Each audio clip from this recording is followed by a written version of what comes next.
এক বন্ধু মানে আফসোসে একটি কথা বলছেন যে এই বিংশ শতাব্দীর আমি যেন শিক্ষিত জঞ্জাল, এত শিক্ষা শিখেও শিক্ষার কোনো দাম পেলুম না।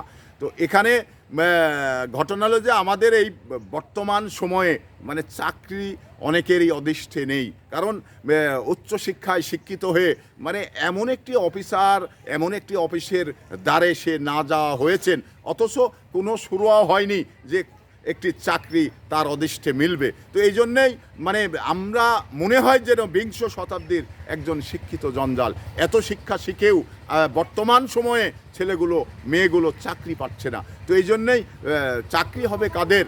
যাদের অফিসে মামা মেসো রয়েছেন, গাদা গাদা টাকা দিবেন, তাদের হবে চাকরি। আর মানে মেধার কোনো দাম নেই, অর্থের দাম, অর্থের কারণে চাকরি হয়, মেধার কারণে কখনো চাকরি হয় না।